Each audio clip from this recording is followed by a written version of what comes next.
Tuesday was good. I thought Wednesday was great. I thought today was good. I haven't watched the tape yet. Obviously, we just got done with the staff meeting, but looked like a solid day. We were hoping it would rain. LaSalle said he was going to bring the rain because I think we might have a little bit of precipitation on Saturday, at least at this point, but we got 48 hours. But we're ready for wet balls and everything else. So, questions? One of the main themes we've talked to you and your assistants and your players over the course of the week has been just the unique look you're going to get on offense as far as the three quarterbacks, the 70-80% run scheme that Central Michigan pulls. Just how have the last couple of days gone in terms of what you've seen from your defense, just trying to get them ready for the task at hand? It's been good. It's been really good. I mean, it's not like this foreign formations. It's not Georgia Tech offense, but it's normal formations that we've seen probably 5-6 years ago, or BC game. A lot of the BC, I'm sure they watched the BC tape. As far as just heavy personnel, I mean, 2 tight ends, 3 tight ends, 4 tight ends in the game at one time instead of a bunch of wideouts in the game, which we play with 3 receivers all the time. So that's what they see all camp. So it's just different.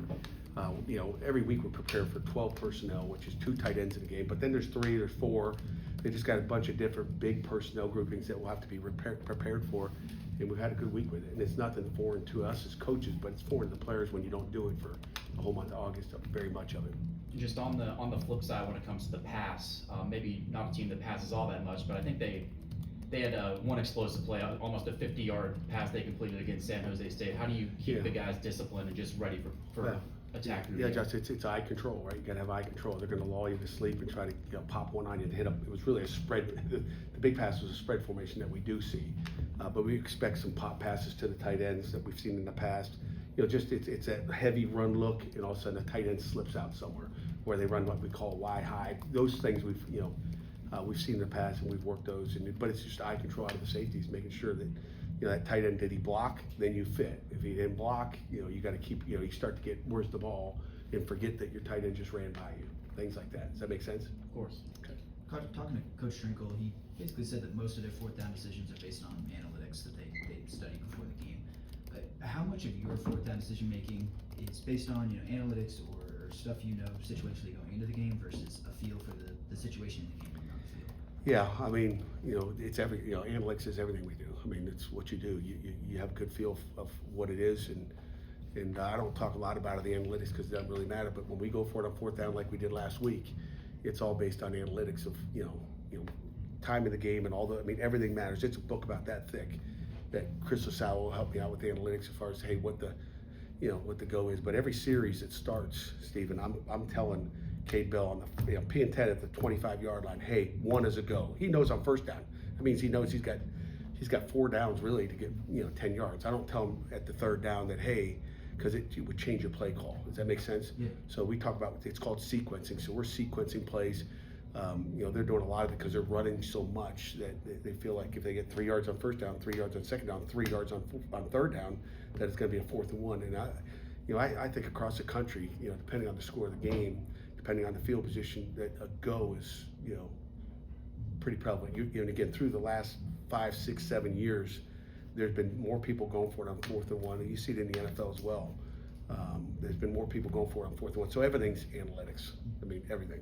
Do you think that's what's driven it, that like coaches have had to hear like, hey, forget your gut, percentage wise, this is what's probably going to pay off for you in the long run? No question about it. And it's all field position. I mean, 4th and 1 at the goal line, it's a go for the most part. I mean, and then there's times where I'll change the analytics. If they say 4th and 4 is a go, I'm like, I'll like, okay, 4th and 3 is a go. All depending on how the game goes. So it's still a coach's decision to use analytics or not.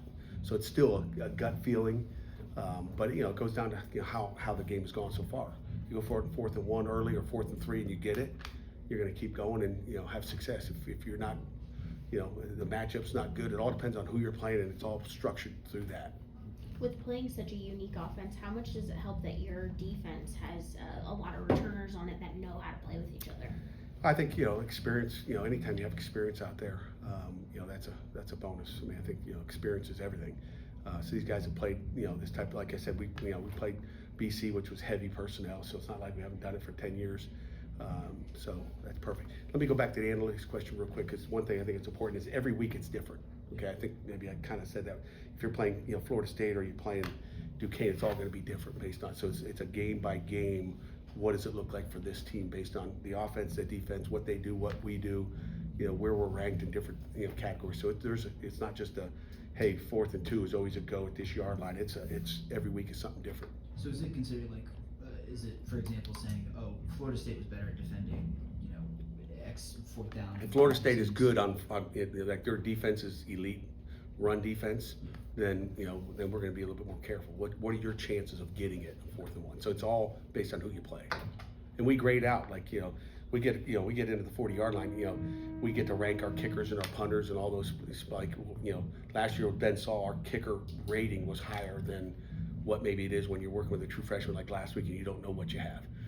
So like 4th and 4 at the 35-yard line might be a go, where with Ben Saul's it might be like kick it. Does that make sense? So you're going to kick more of those, and it's based on your kickers and all those things when you cross that 50-yard line. If you're in like just hypothetically like a 3rd and 8 at your own 42, like I know you said about your communication with Cade, are you saying to him, hey, you got 2 downs to work with here? He knows ahead of time. He knows he knows he's got 2 downs if he gets that. So I tells you, like, if it's 3rd down and 6, and I say that goes at 3, okay, he can throw a short pass. He doesn't have to necessarily get to the sticks. Everybody protects the sticks, right? 3 yards, maybe 3 yards goes for, we've had plenty of runs on 3rd down that busted for touchdowns because they're playing the pass, and so all those. And again, it's based on the defense and the structure, and then we may check out of a play as well. So these MAC teams have given you guys challenges before, 2 losses in the last 4 years. And then you got West Virginia right down the road coming up next. I mean, how do you keep your guys locked in and focused on this game and not look too far ahead? Well, you just keep talking to them, and I think our guys are pretty good through the history of locking into one game. And the last 4 years, I don't know who that is. I'm guessing you're talking Western Michigan, right? Western Michigan, Which Toledo won a last year. championship that year, an ACC championship, and sometimes it's a good wake-up call for you too, right? Like you just can't. I tell our guys all the time, you just can't throw your helmet out and think you're going to win any football game. I don't care who it is. You think you're just going to line up and go to Acrisure Stadium and play football. Central Michigan's a good football team, a better football team than we faced a week ago, and they'll pose challenges. There'll be adversity in the game just like there is every game. Is Cruz at a point in his development where he could play field and boundary, or is he still pretty much just boundary at this point in his He career? could play both if we needed him, but in fact we've done that, and then there's also when we have middle field drills where we play in the middle field where you are the free, so it wouldn't be for him. But we like him playing in the boundary, but he's certainly athletic enough to go play to the field. Is Jakarian ready for game reps? I don't think he took a carry yesterday or last week. Boosie is ready. Boosie is ready if we need him. Yes, Is this a game where we could see him? you could see him. Depending on how it goes. We turn the boost loose. I think Central Michigan, according to online, they maybe blitzed about less than 25% of the time in their last game. Is that kind of an ongoing thing you're watching this season to see how Eli does? That seems like that was the storyline from last year, that when teams started dropping into coverage, didn't blitz him as much. It was one of his biggest adjustments. Is that something you're watching kind of game to game as teams? It's game to if game. they It's rep drop? to rep, and you don't know what they're gonna, what their plan is. I mean, everybody's got a game plan, right? We game plan, they game plan. Oh, they did this more, then we're gonna go to this. So everybody's got answers. That's why we game plan all week. It's why we're here till 10 p.m., 11 p.m., midnight, stay overnight, whatever it is to get the job done. But that's why you game plan. But if they were 25% blitz, last week, they could be, 50% this week. Duquesne tried to blitz last week, quite a few times, and we peeked to the sideline, saw it coming, and then we can change the play to what we want and put ourselves in a good position. Last Saturday, in terms of just what your eyes told you, and then leading up to now, what you saw in the film room, how did Shadarian Harrison's snap look to you? Shadarian did a nice job. We trust Drip is his nickname. We trust him. He's gotten better. I mean, he was a Conway Award winner in the spring, and he just continues to get better and smarter, and he's physically, he can tackle, he can cover. He's a good football player. Do you like playing in the rain? It doesn't matter. I mean, it's football, right? I like playing in any weather we can get. So the rain doesn't bother us. That's why I wanted to go outside today. The elements are part of the game of football. We don't get to play in a gym or a dome. And I hate playing in a dome. So yeah, I like the elements. I like the sun. I like the rain. I like snow. That's football. You saw a couple snaps from Jalen Williams on Saturday, but leading up to the game, you talked about how he's still getting into game shape. How do you think he looked? I think he's in pretty good game shape. He looked good. He almost popped one, tackled by the ankle at the last second. He almost broke through there. But Jalen's had a good camp, and he gets better every week. Oh, good. Come on, one more question. Jeez, it's just a short one, even though I got all kinds of media today. Anything else? Well, I mean, I'll ask you, since we were talking about Eli and blitz and coverage, I mean, it just kind of occurred to me as you were talking there. Well, given how Eli plays in his style, like, would you blitz him if you were defending against him, or would you try and drop into coverage and confuse him? You know, I think you got to do a little bit of both. I think all of one is not good for any quarterback. I don't care who it is. You know, you blitz a quarterback to see how he reacts early. And, you know, it's just like if you go back to SMU game. I mean, we went into that game thinking we're going to blitz the heck out of him because he struggled versus blitz. We didn't know if he could get to the second receiver. Well, he didn't look very good the week before against Duke, but he certainly got that crap fixed. You know, the next week they had a heck of a good practice on Tuesday, Wednesday, and Thursday.